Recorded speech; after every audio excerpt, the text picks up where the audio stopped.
Bad things happen, mistakes are made. Oh man, I'm a bit shaken up. That has hit me like a punch in the gut. Rather than covering this up, I want to share it with you guys because I think it's a lesson for all of us. I could well have been a goner.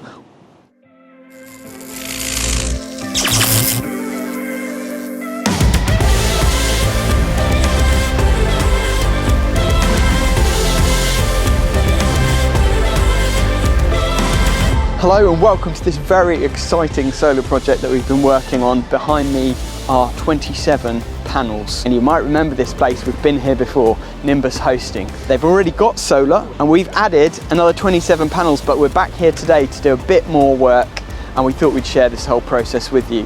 The customers asked us for 3 more panels, so we're going to be fitting those in there. The pigeons have attacked, so we're going to be putting some bird blocker in, and one of the panels on the existing array seems to be faulty, so we're going to investigate that. So make sure you stay to the end of the video to find out exactly what the issue was. Make sure you like and subscribe, and let's get into it.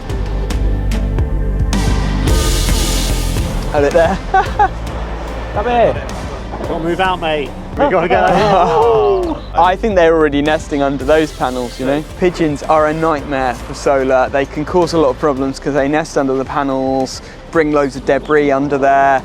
It can create issues with the wiring, get tangled up in the wiring underneath the panels. It could cause the panels to overheat, catch fire. There's lots of potential issues, so bird protection is a good idea for most installs. We didn't plan to fit any on this one because the existing system didn't have any, so we thought, oh, they haven't had any problems so far, it'll be fine. But it appears that they probably did have problems but didn't realise. I'm going to stick my head under those panels and see if I can see any pigeons' nests.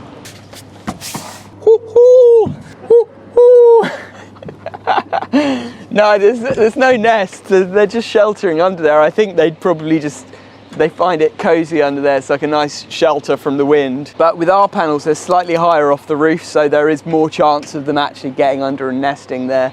So it's definitely a good idea that we protect our panels at least. So we've got 3 problems here that we need to solve. Number 1, pigeons. Number 2 is not really a problem, but an opportunity. When we designed this system, we planned 27 panels. It's very hard to measure exactly how much space you've got and where exactly the obstacles are in the roof until you actually get up here. So once the scaffolding was on and we had the majority of panels installed, we noticed an opportunity to fit 3 extra panels just behind me here. And we figured, why not? You know, let's make the most of this system while we've got the scaffold up. So we've ordered 3 more panels. We're going to be fitting those today. And the third problem that we're going to solve is this panel on the existing system, which doesn't seem to be working. So we're going to investigate and find out what's the problem. Is it the panel? Is it the optimizer? Or is it something else? So the customer's got 2 Tesla 11 kilowatt, or 22 kilowatt chargers here, but one of them, it's been reported, is not working with this Renault Zoe. They thought it might be all non-Teslas, but actually it works fine with my ID3. So we're wondering if it's an issue with the Zoe, and we're just kind of doing a bit of a test now and trying to figure out what's going on. Sometimes specific vehicles can just have weird little idiosyncrasies. It's flashing orange. I don't know if that's a good sign or not. No, it's not charging yet. So if any of our viewers are Renault Zoe owners, have you ever experienced this? And is there something obvious that could stop one of the Tesla chargers from working with it, but not the other? I would love to know your thoughts in the comments. It's just glowing orange, so that means it's waiting. I wonder if there's an issue with the pins. So if we look at both plugs, you've got these communication pins. Now it could be that one of the pins is slightly loose or set back and the socket on the Zoe just doesn't like it. They do look fine to me though. They all look pretty much the same. But let's plug it in and give it a little wiggle and see if that helps. Sometimes if you hold it up, for example, if we unlock it and then we try the other one, this is what happens with the other one. Yeah, there we go. So this one's charging, but for some reason, this one is not. How bizarre. How bizarre. How bizarre. Mysterious. So the thing is with Tesla chargers, they do have a kind of an internal setting where you can set them to charge only Teslas or also charge non-Teslas. However, these must both be set to charge non-Teslas, otherwise they wouldn't be able to charge my ID3. So I feel like it must be something with the vehicle that just doesn't like this particular charger. But maybe we'll whip the cover off anyway and just have a look inside the Tesla chargers to see if there's anything obvious going on inside.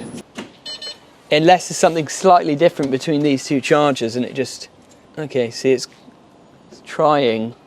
I just think they're either set to work with non-Teslas or not. And it works with my non-Tesla, so... On up on the roof, putting this bird blocker in, and I was down on the ground with no hard hat on, and John's cutters dropped out of his pocket and fell down. I mean, it's just lucky that it wasn't my head, to be honest, because I would probably be dead right now. So we've downed tools and we're just talking about it. Right. It's difficult to know what to do, really. Sometimes in life, bad things happen. Sometimes in life, mistakes are made. Sometimes in life, we take things for granted that we shouldn't. And that's what I just did here. So this is my confession. At the start of this job, we did a risk assessment and method statement. And one of the rules that we set for this job was that anyone on the ground should be wearing a hard hat. However, as you've just seen, I was walking around the cars with the customer there. We were testing the chargers and I wasn't wearing a hard hat. So I broke my own rule of safety. I was probably just overconfident, and overconfidence is probably one of the biggest dangers when it comes to safety. A tool just fell out of John's pocket while he was working on the roof. It could have damaged my head, it could have killed me. So rather than covering this up, which I could have done, I want to share it with you guys because I think it's a lesson for all of us that safety needs to be made a priority, and I just failed in that area. And the lesson is the guys should have had tethered tools upstairs, should not have been working so close to the edge. So we've just downed tools now, we've talked about it, and we're not going to carry on working near the edge of the roof. Even though we've got scaffolding and rail, it's just too risky to be that close to the edge with the way that they need to work with this bird blocker right now. So we've stopped for the moment on working on the edge of the roof. We're going to find a solution for that. We're going to reinforce the rule of hard hats on the ground. And that's the thing, guys. It's so easy to become complacent when it comes to safety. It's so easy to be overconfident, and it can cost, well, it does cost lives. I'm sure that overconfidence and complacency are one of the biggest sources of accidents in the construction industry. So this is my open admission, and you guys know that I'm not perfect. I do make mistakes, and that's what's happened here. And I just want to use it as a lesson for us, but hopefully a lesson for you guys as well, that me sharing it with you will make you think before you do something. Am I working in the safest way possible? Because life is precious, and right now, if those cutters had hit my head, I could well have been a goner, or they could have hit the customers and the customer could have been a goner. So it's no laughing matter, it's serious, and we need to take safety seriously.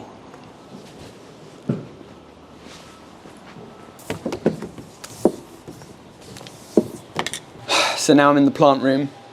It is safe to take my hard hat off. Oh man, I'm a bit shaken up, to be honest, about that whole thing. That has hit me like a punch in the gut, because I'm responsible at the end of the day. That's the thing. It's my company. I'm responsible. Nobody else. It's on me, you know. And if you're a company owner, that's the thing. Safety is on you. You know, if you don't instruct your employees properly and something happens, it's not on them. It's on me. So yeah, anyway, this is what we've been doing. So we're here in the plant room, and you guys might remember this. This is a job that we came to a few months ago, well, probably nearly a year ago now, actually, time flies. And we were going to fit battery storage, but we found that the solar edge system was completely set up wrong for the existing solar panels. The CTs were not reading the whole install, and there was actually no export. We thought there was a lot of export, but there was none. So we reconfigured the system. In fact, I'll just leave a card up here where you can watch that whole video. It would be good for you to watch the background of that, because that sets you up for this. So after this video, go and watch that. You'll find it interesting. But that tells the backstory of why we're here today, adding more panels and then adding battery storage. So we've added soon to be 30 panels on the roof, 400 watt panels. There's going to be an 8 kilowatt solar edge inverter here, which is a 3-phase, 8 kilowatt 3-phase inverter. We're waiting on that. And then we've got 23 kilowatt hours of battery storage here. So these are the Solar Edge 48 volt batteries. And we've just stacked it up to the maximum that we can do for this system, which is 5 modules.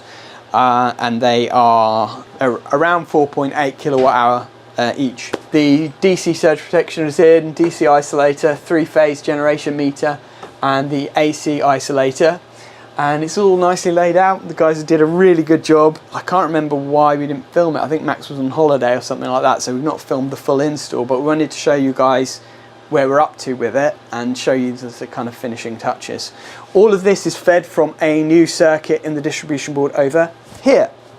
So I think, yeah, here we go. So this is our new 20 amp breaker for the new solar. This is the existing solar inverter, and then there's a solar interface as well, which is here. There's a solar edge mod bus, and again, if you remember from the previous video, the way it was done, it was a complete mess. So we've tidied it all up. The solar edge mod bus that's behind here, and it's now all nice and neat. But yeah, nice little install, and the idea behind it is that they needed more PV because they're just using everything that they're generating at the moment, and in order to be able to store some, they needed more PV. Then they can store some and cover some of their overnight usage as well. So by adding this extra 8 kilowatts of generation capability and 23 kilowatt hours of battery storage, we should enable them to get even less reliant on the grid. So while we're here, we just got an emergency call out from a customer where we fitted a Zappy charger 2 years ago. He said it stopped working, it keeps tripping the electrics. So I'm just jumping on Tradify now. I found the customer's details straight away, which is great. I can create a new job, assign it to Luke, and then he can just go and head over there and fix the charger. That's the great thing about Tradify. On my phone, I've got all of the customer records from previous jobs. I've got his address. I can see all the work that we've done there previously, and I can quickly and easily create a new job and assign it over to Luke to head off and do that job. So today's sponsor is Tradify. We thank them for their support. And if you'd like to find out more about how Tradify can help your business, there's a link below where you can get 50% off your first 3 months.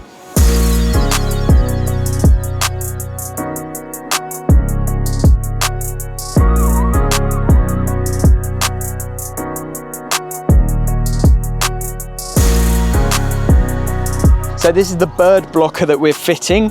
It's the first time we've done it. Usually we like the solar skirt, as you know, but this seems pretty decent, and for these kind of commercial installs where you've got quite a deep drop and it needs to be flexible, it's ideal. It clips onto the underneath of the panels with these little clips, and then you just cut it when you've got a bracket that you've got to fix to, so that it goes around the bracket. So it looks pretty decent. This is what I mean about the safety issue though, which was that we were trying to work along here, along the edge of the roof. Now obviously we've got rail, you know, we do try and work as safely as we can usually, and we plan these jobs accordingly.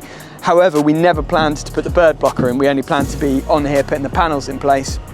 And as you can see, there's no kind of boards or anything, and to actually get down on your knees there and fit the bird blocker along here means you kind of at risk of slipping off the edge of the roof.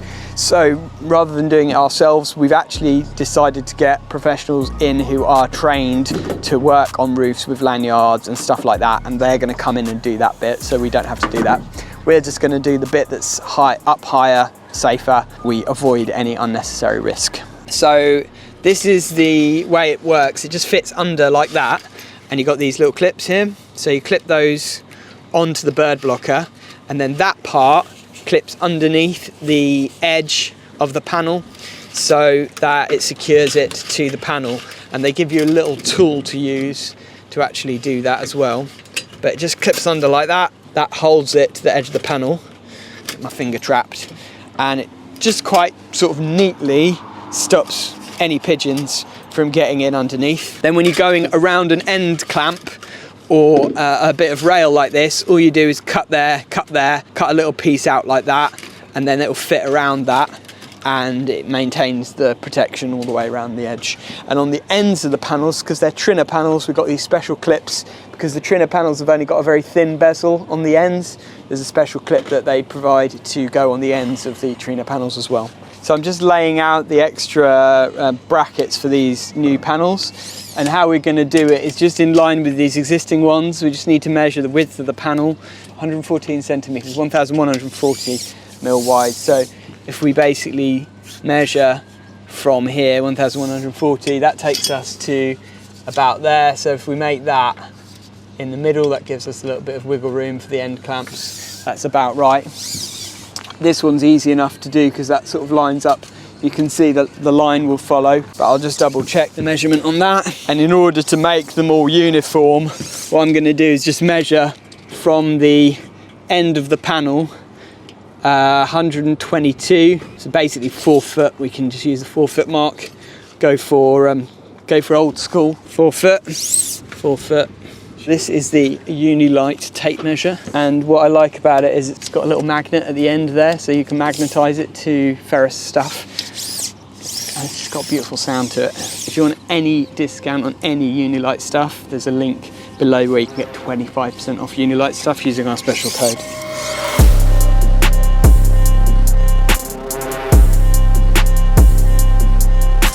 In order to fix these down, we use these self-tapping screws that have got rubber washer there, so it maintains the seal of the roof. As I mentioned as well, these have a rubber gasket underneath, so if you see that rubber gasket under there, rubber washer on the screws, it means that we can screw these into the roof without any risk of causing water to penetrate the roof.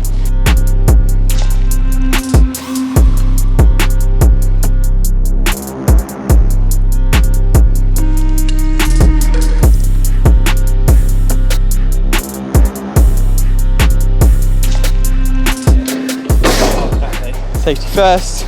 The reason I'm all kitted up with this harness and this lanyard is because I need to go over there to remove one panel that appears to be faulty, have a look, see if there's any issues with the panel or the optimizer.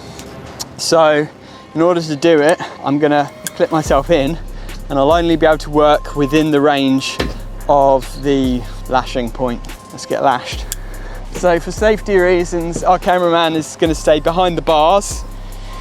I'm going to lash myself into this, right? And basically the rule now is that I can't go any further than this allows me to go. On the Solar Edge monitoring tool, it's pointed out that this panel is not generating for whatever reason. So we're just going to get this panel off and have a little look. I can see an optimizer under there. So it might be that the optimizer is faulty, but the only way to know is to pop the panel off. Now, this is the advantage of the Solar Edge system, is that if there was one panel not working and we didn't have Solar Edge optimizers, it could be any panel. And we'd have to essentially take every single panel off, test it individually to figure out where the issue is. With Solar Edge, we know exactly which panel has the problem, and so we can just take off that individual panel. Now, solar panels are pretty tough in general, but you still don't want to put too much weight on them, so I'm just being careful to spread my weight, because obviously I can't go down to the bottom there, it won't allow me to reach. I can just reach here, so I'm just going to loosen this one up but not take it off completely. That should allow me to just lift this one panel like so and have a look underneath. So the optimizer for it is here. Looks okay. It looks a little bit like it might have been getting a little bit hot, maybe. The only way to know for sure is to take it off and have a look.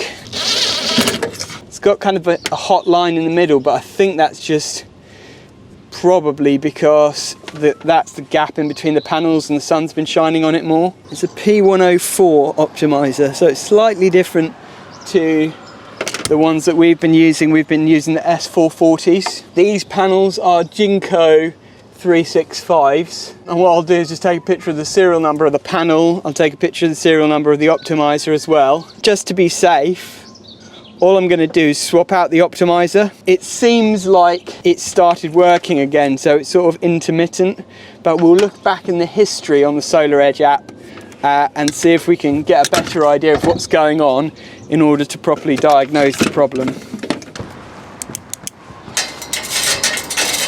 Here on the dashboard on the Solar Edge monitoring app, we can see all the data for the system. So we can see that it's currently generating 6.27 kilowatts, all of which is being used by the building, and they're also importing just about 300 watts from the grid. That is a good place to start, but there is an alert here, so I want to just look at the alert and see what the alert says. Oh, here we go, no string communication, string 1 open. Yeah, so you can see that is all of these modules here are not doing anything, obviously, because they're not connected to inverter yet, so they're all dark and they're all saying 0 watt hours. That's normal and that's fine. This is the one that had the issue with the panel, and what I want to do is just confirm that that is the optimizer that I saw when I took the lid off. So the optimizer for that panel might be under the next panel, so we might need to just look under that next panel. If we go to show playback, we should be able to see what's going on and if there's any issues with a particular panel or anything dropping out, then it should show. On this one, look, that one's reading 0 now, so that's interesting. Yeah, here we go, look, 4th panel, 0 watts. So something intermittent is happening with that panel and the top corner panel as well. Intermittent faults are difficult to diagnose, so what I'm going to do is I'm going to phone Solar Edge and just see what they would advise.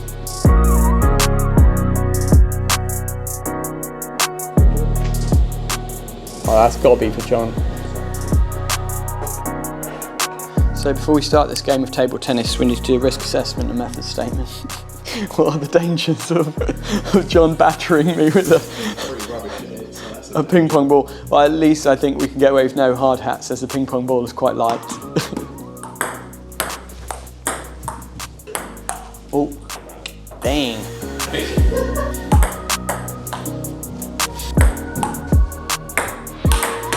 Good, well done, John. Ah, there's just one circuit and then they've just looped in and out, so they're both on the same circuit actually, so they've got like load balancing between them. Is that why the other one's not working? Because there's a car plugged in? Because if this is the master and that's the slave, that's why it don't work. Maybe. It will be, wouldn't it? That's the master, that's the slave. No, because I had them both unplugged and I plugged one in and it didn't work, plugged the other in and it did. So Okay. That's a good thought though, but no, they're set up, they'll just ramp down so that they'll share the load between them essentially. As nobody's working up there, we can leave the hard hats off for a moment. These have been installed for a long time. There's no pen fault protection, which there probably should be. I've said to the customer, does he want to get a quote for putting Zappies in instead? Because that would enable them to charge up off the excess solar as well and have a bit more access to their charging data, because these are just not smart at all. But what we're going to do is get the cover off, the cover off these, and just have a look inside. There's a little wheel inside, see if the wheels are both set to the same. This little tool just comes in handy for EV chargers. You always feel like you're going to break these when you take the cover off, but it's just the way that they are. There we go. So this is the one that wasn't working. Rotary switch position. F is slave mode. So this is a slave, or you're not allowed to say slave anymore, are you? Secondary. Secondary, yeah. And then you've got the dip switches are to do with the grid setting. Shut up, you dip switch. And there is a data cable there as well, which is interesting. D plus and D minus. What's that? RS485. But it doesn't seem to have a Tesla or non-Tesla setting at all, actually. So maybe that's only in the new ones that they have that. Okay, so that's out. Dip switch is slightly different on this one. Legacy. Maybe that's the issue. I don't really like how they've doubled up the cores. People seem to do that a lot, but you're not really supposed to. You're supposed to just use one twisted pair for RS485. Let's do that then. Let's switch that. There are two dip switches here, 1 and 2. So 1 is to do with the grid setting, whether you're using an IT earthing system or a TN or TT earthing system. It should be down because we're using a TN system, so that's fine. 2 is to do with the communication, which I presume is to do with the communication with the vehicle. So it was down, which means it was set to legacy, Now up here it says contact Tesla before using this setting. I don't know what legacy is, but I imagine it's based on maybe old Teslas, like the really old original ones. So that one there was set to normal, but this one was set to legacy. That's the only difference we can spot between the two. So I'm thinking that probably switching this up to normal should enable it to work with the Zoe, but the only way is to switch it, put everything back together and give it a try.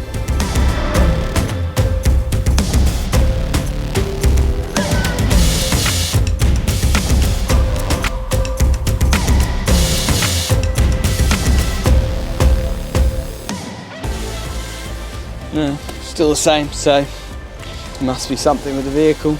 Wonder if a firmware update or something like that maybe. Suddenly start blowing as soon as you want to get the panels up. That's cool it off, too windy, cool it off. So as I mentioned, safety is really important, and that's why we got this PAF bag, which is a lifting bag for the solar panels. We knew that this was a really high job and that you're not going to be able to just haul them up on a ladder on your shoulder. This bag, very expensive, enables us to get panels safely onto the roof. John, my lovely assistant, will demonstrate how it works. It's like one of those bags you lift whales with.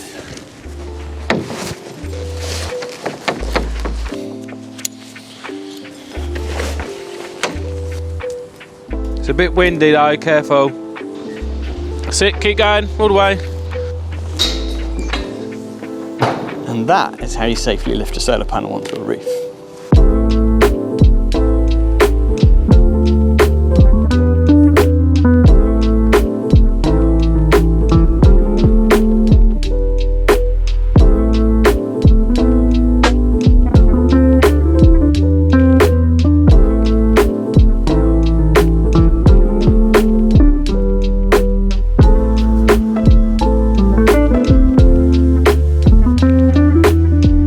So now that the panels have arrived, we're just getting those on, but in order to connect the new panels to the existing panels, we've got to put these optimizers in, and then we have to loop the optimizers in with the existing strings. So it starts with panel number 1 up there, and it goes 1, 2, 3, 4, 5 up to the top 6, across, down, across there and up. So we've connected this optimizer to that one, and then from there it will come across and connect to this. So you can see these two are linked, and then from this optimizer it will go to that panel, then it goes down to the bottom, across, up to this one, then it will go into this optimizer here. So that's what they've done. Then it's just a case of plugging the panels into the optimizers. So what we do now on the Solar Edge mapping tool is you can see the 3 new panels that we've just added. We're going to scan the QR codes on the optimizers, and then that will register them on the map. So that one's done, that one's done, and that one's done. Wow, it's crazy. As soon as you start working on the roof, it goes windy. It just doesn't make any sense.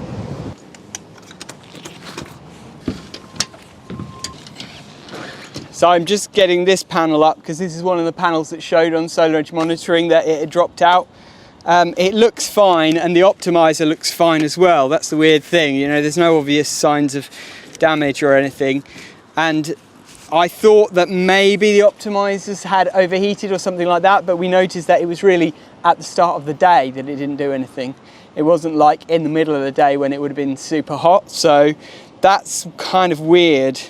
And because it's intermittent, I don't want to just swap out the optimizer without knowing exactly what the problem is. So I'm going to contact Solar Edge for some advice, and then probably what we'll do is when we come back to do the commissioning, the scaffolding will still be up so we can still get up here. We should have more information to know whether we need to replace these optimizers or whether there's something else going on that we haven't thought about.